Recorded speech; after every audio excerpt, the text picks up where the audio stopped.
Good morning, good morning. This is Nancy Maddox with What's Your Testimony on WYTV7 in Charlotte, North Carolina. We're so happy to be here today. We're so happy that we have such a very special guest, Mr. John P. Dennis. He is a #1 Amazon bestseller for his book, Women Raising.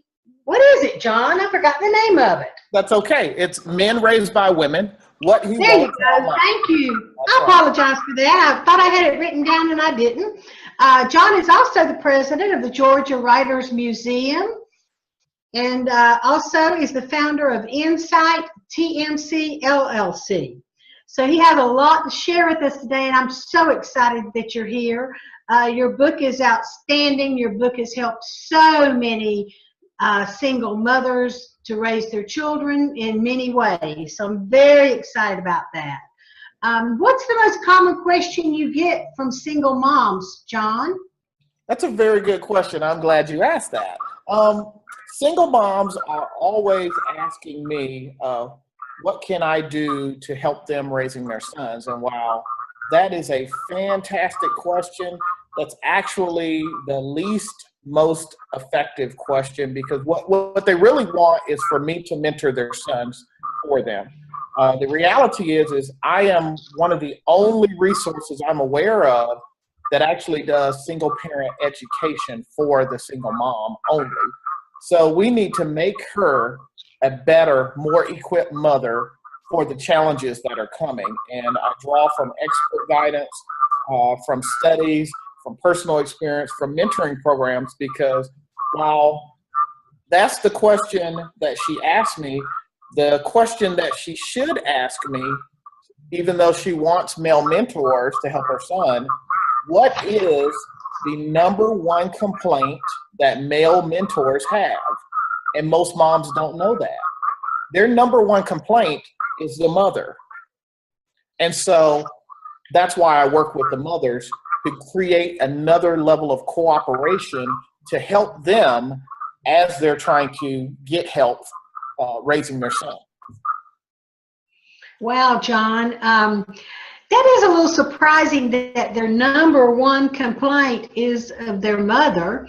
Yes. And then also, that's probably their #1 joy in life too, is their mother.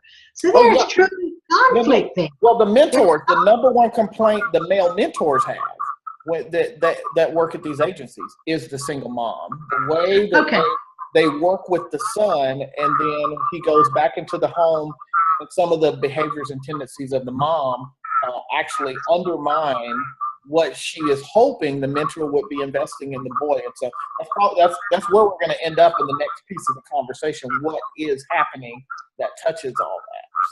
Wow. Okay, great.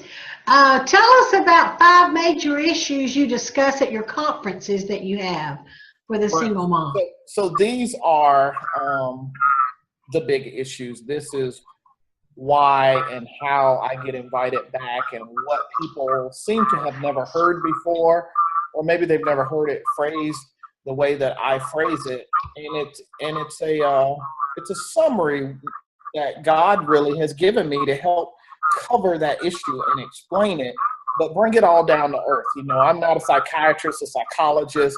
I'm a man who has done all kinds of things in corporate world and done all kinds of things in the mentoring world, and trying to explain it on a level where it can really help you, not just something that's an exercise in our academics, but really how do we help people? And so the way I describe it is a straw man.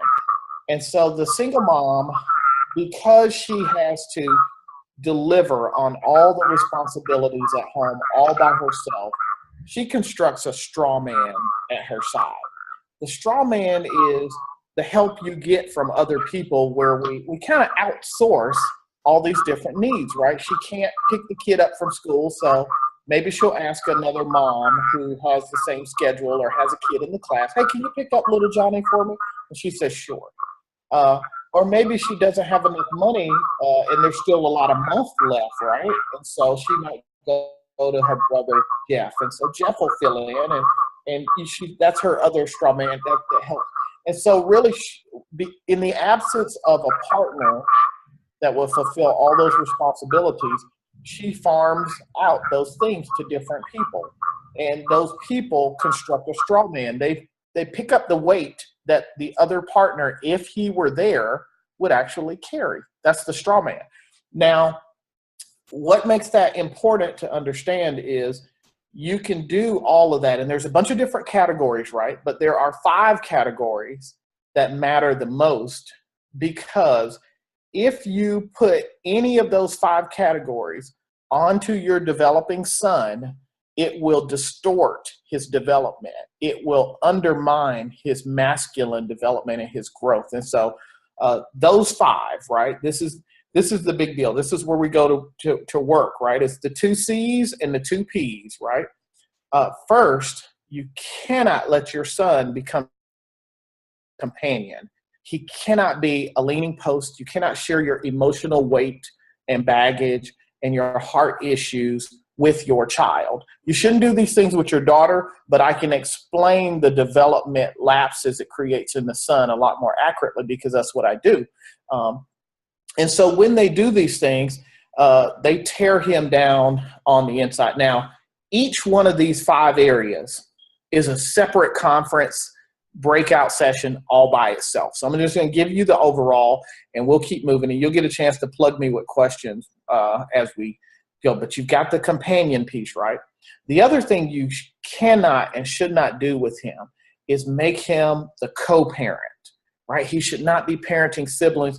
You should see the men that I speak to that dread the fact that he's only 30 years old, but he's been a parent for 20 years, right? Because he's been parenting his siblings, and they still bear the burden of their underling siblings because of it. Now, and here's where we differentiate. If mom has to work late and you're the older kid and you're there with your siblings until mom gets home, everybody understands that. We're not talking about that. We're talking about when mom decides she's going to have a date night. And Johnny wants to go to a movie himself, and he has to stay and watch his siblings while mom goes on date night. These are the things that we start seeing.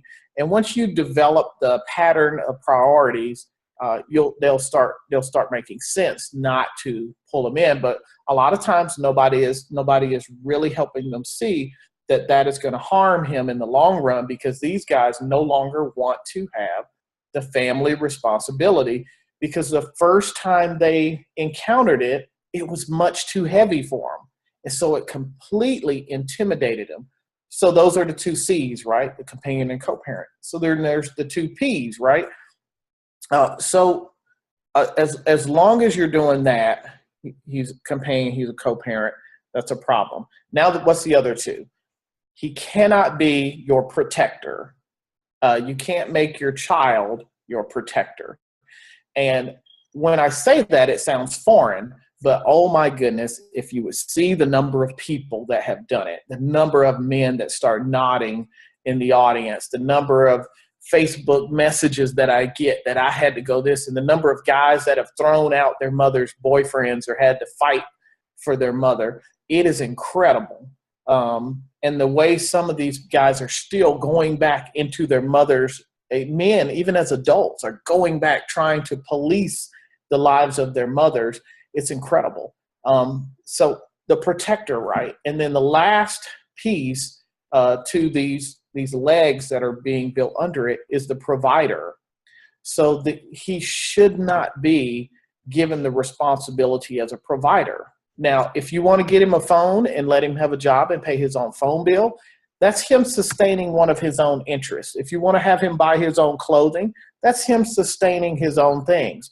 But if he gets one of the bills in the house, now you're starting to put weight, and now you're starting to change his idea about responsibilities and the weight that it puts on his heart. And the last one, right, the 5th one, is called just what we're used to in Christianity, the head, right? What typically happens, and this isn't science, this is more art, but what typically happens is if you put 2 or more of those weights on a boy, he will start trying to be the head in the house. If you start making him your companion and your provider, he'll start telling you when you should and shouldn't date people and when you can and can't do things. And he'll start deciding when he can come in. I can remember a story of a mom telling a boy he needs to be in the house by 10 at night, and him telling her, I pay the bills around here. And so they end up doing things like, and they have what I call moral suspension. They'll suspend their morals, their idea of right and wrong, so that they can try to do what they need to do to take care of their family. And when I used to do prison ministry and work with a lot of guys, they always would say, hey man, I just had to do what I had to do. They've suspended what they understand. They understand right and wrong, but they suspend it because they feel the weight of that priority. They are too young to understand how to decide life based on principles. And so they just try to go based on priorities that are distorted. And they're too young, and so their masculine understanding development's undermined. All right, I'll take a break. I know you might have some questions built up. Thank you so much.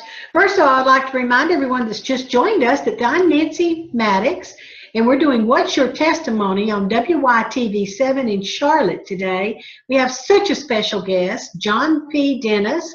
He is the #1 Amazon bestseller of the book Men Raised by Women, and it's a very, very informative what you're sharing with us today, John. I thank you so much for that.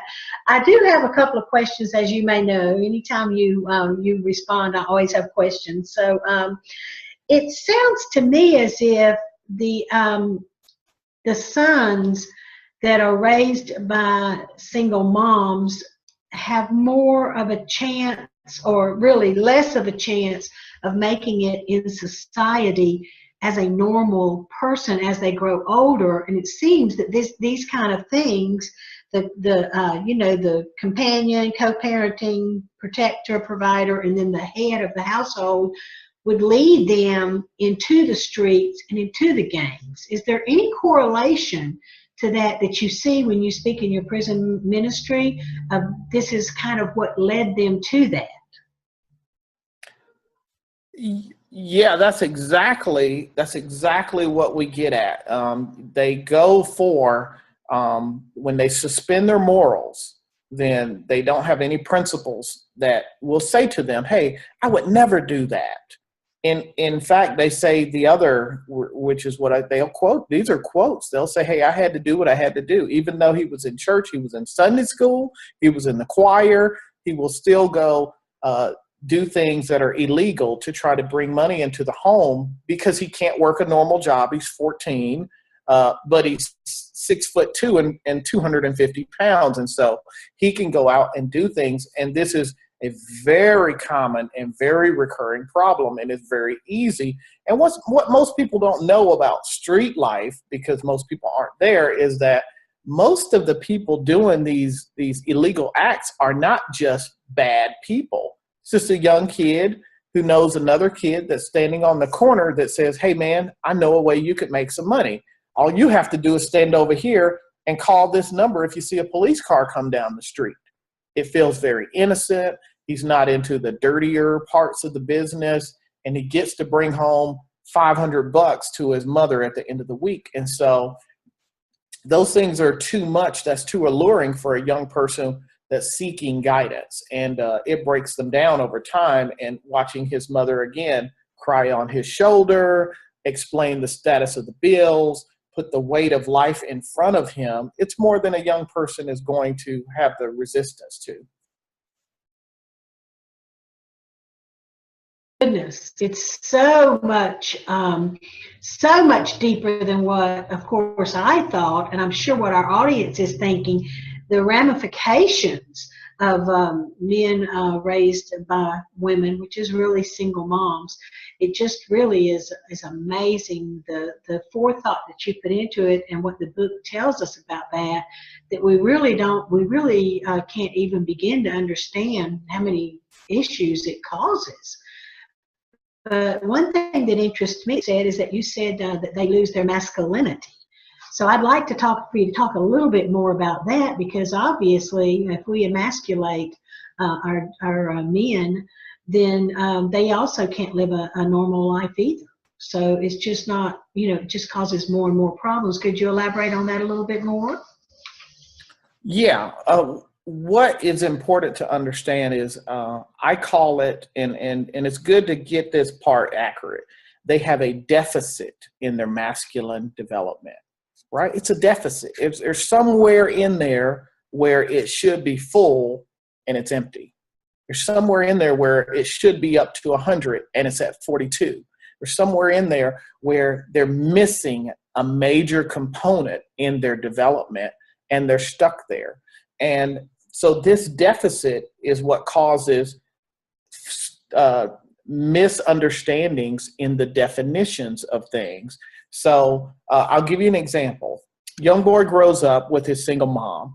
Single mom, and I know many of them that say, I don't need a man to raise my son. Okay, that's very good. What about your son? And that's one of the chapters in my book. Because what you find out is, as often as you keep saying that, later on, when he goes out into the dating world and he gets his girlfriend pregnant, and him and his girlfriend have tension and they get on the edge, and if they break up, he will immediately make the assumption that his single mom's or his child's mother can raise that kid without him. And he will suspend his obligation to be a part of that kid's life because he feels like, well, I know the kid will be okay. He says I'm okay, even though he's not. And he will be able to move on to relationship after relationship, never feeling the burden that a man that is squared away and fully developed will understand that my child needs me and I will go through anything and everything to be available for my child. And so his development is down here when it should be up there. His level of obligation and responsibility to family is not where it should be. That's what I mean when I say the deficit in his masculine development. That is his place in the family, and he can dismiss it. Happens way too often. That's profound right there, as far as I'm concerned. Also, you talk a little bit too about single parents or single ladies struggling when they're trying to date men, because the men have been raised by their single mothers, and they have certain characteristics. So when the women try to date them, can you elaborate a little bit on that too? As you can tell, that's a whole conference all by itself. The single ladies, whether they have kids or not, they all want to know, because all of them attest to the fact that there's something difficult to handle going on with the men that they keep meeting. And so what I do is I try to describe it, like I say, I try to bring everything down to earth so you can walk away from this conversation with a tool in your toolkit. And so what I do is I describe them as being a post-dated check, right? For the young people listening, because I found out at one conference, the young folks don't use checks anymore. So for the young people, you could write a check, meaning you were going to pay this amount to a person, and you can put a date off into the future, 2 weeks from now, because you plan on depositing money later on. Maybe your paycheck hasn't hit, and that's when the check is supposedly going to be good. And that's what these guys are. They're post-dated checks. They don't have their value built up yet. They haven't reached and attained these great heights. And so they sell themselves to young ladies on the potential. And the ladies eat it up. And I see girls in college, women with degrees, advanced professionals that go for this over and over and over again. And they cannot identify how they keep stepping on the banana peel with this guy. And then next thing they know, they have a child with a person who never was able to even afford child support. I mean, the guys move in with them. The guys are barely working jobs. They're not pursuing higher education. They're not doing anything. They've got an excuse for everything. They've got a rationale, but they're going to have their own business. But they're going to get into this or get into that. There's always something. And so I get over them really quickly. It takes me probably 30 seconds when I say, okay, well, I do what's called a now test. And it's really just, what are you doing right now? That's all you have to do to find them out. What are you doing right now? Nothing in the future, tell me, what are you doing right now? Something you did this morning or within the past 3 to 5 days, something you actually did, not just projected. And you'll smoke them out pretty quick. But yeah, there's a whole circle of content around those guys. They are fun to deal with, but it's not fun to have one attached to your family, and certainly a tough road if one of them becomes a parent to your child. Goodness gracious, it's just so far-reaching. There's so much depth into all of this, and I'm just so excited that you've researched it, you lived through it, and that is what your testimony is. Really, your testimony is this book, and then teaching people how to get through this. It's very deep and very profound. Now I'd like to ask you another question. How are families being affected by the material that you provide? So this is really interesting. I see the single moms are, and let me also say this, 5% of kids are bad kids, right? And that's not an accurate statistic, but it's just to give us an idea, right? Most kids are not bad kids, but there's a very small element that truly are bad kids. And even in the prison population, that's a small percentage of the number of men in society. The number of boys going out of single homes into prison is a scary number, but it's still a small percentage. So that means there is a large body of young boys growing up in a single parent home. And last statistics thing I saw was greater than 13 million single parent homes. So there's a large volume of boys that are good boys, and they still have this deficit. And so that's why I bring all these things up. It's not just material for the kids that are bad and are running around on the streets and doing drugs and all that. It's material for the good kid, because good kids get neglected much more than bad kids. Bad kids get all the attention and the resources. So you've got the good boys making good grades. He's behaving. He's saying yes, ma'am, and yes, sir, but he still does not know how to be a man. In fact, he's so docile that when he starts dating, the girls often will say he's too soft and he needs to emerge a little bit, and they'll be prodding and pushing him. But he's been taught to be submissive to women in a way that it's not healthy for his male development. So that's one of the things. So what it's doing is helping single moms pull back from being so overbearing and dominant that they quench his male development. He's a little lion on the inside. Every now and then he's going to want to roar, and they start identifying that that's normal for a man and normal for a male.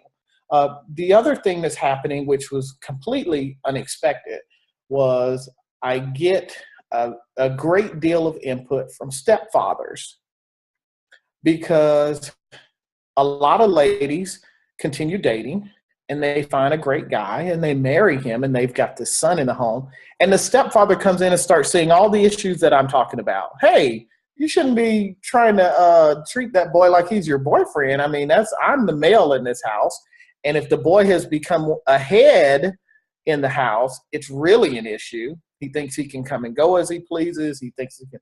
And so the stepdads are really, matter of fact, I was on the phone with one when we started this broadcast, and they are really attesting to the fact that somebody needs to stop these mothers from letting these boys get in these distorted functions in the home, because it creates such drama for the stepdads that a lot of them are divorcing their spouses because of the son-mother relationship. And they don't have the energy for it. And the mother is in a torn position because she feels that her son relationship is the priority over her husband relationship, because she already had him.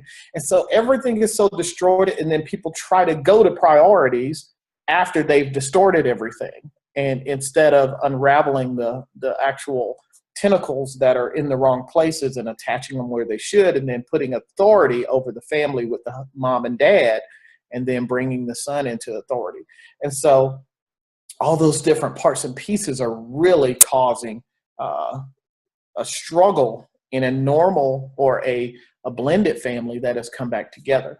And then the last component, which is very interesting, is the detached dad. So the detached dads that are out there that are watching what I put out, they are trying to find creative ways, which I can understand this would have to be pretty tough. How do you get John Dennis's book to your ex-wife or to your baby's mother, so to speak? How do you share this? And it's really tough on those guys. They're working on it, but it's not an easy nut to crack or a puzzle, but they're finding answers, and some of them are buying the books and sharing them with those ladies, and just reaching out and seeing what difference that the material can make, because I can say things they can't say. And because I don't have any relationship dynamics where the person can try to come back. But yeah, so that's it. That's just so fascinating. I'm doing a side job. I'm driving for Uber, and I actually take a lot of young men from homes to their jobs, and I take a lot of young men from their homes to their colleges and back to their homes. And it's really true what you're saying, because they're so polite. They're so yes ma'am, no ma'am. They're just absolutely delightful young men. And what I find is that they want to converse about their family life, a lot of times about their mom, and they're very open to discuss it and how they have to take care of the family. And everything that you've expressed in this interview has just really been proven to me. First, I read your book, and then I turn around and I just start observing as I'm doing and meeting these young men, and it's just all so true. It's amazing. And you know, I watch them, and of course I don't say anything because I really don't know anything about all of that. But I just listen to them, and they're just delightful, delightful young men trying to make it in the world, going to college or going on their jobs.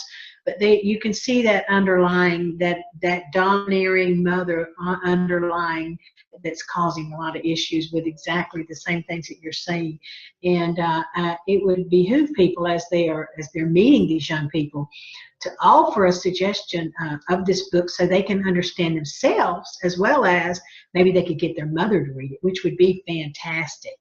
So, John, we're about to wrap up. I appreciate you so much for being on WYTV, What's Your Testimony? And I'm so excited for you. Can you share a few parting words with us and give us your contact information so everyone knows where they can get the book? Yeah, you can find Men Raised by Women on Amazon. You can also find me and more material on my website at johnpdennis.com. You can find me on Facebook at John P. Dennis. You can find me on Twitter at JP Dennis. And so I try to be out there and available. And then I also have a YouTube channel, John P. Dennis, as well. So I'm out there. And if you do a little bit of searching, you'll find me. I'm the only John P. Dennis that looks like me. And so it's pretty good to be able to be out there. And what I like to say is, for every family, so far I haven't found any families that this doesn't touch. We've all got a sister or a cousin or aunt or nephew, because the divorce rate thing is so high, 50+%. It's all around us.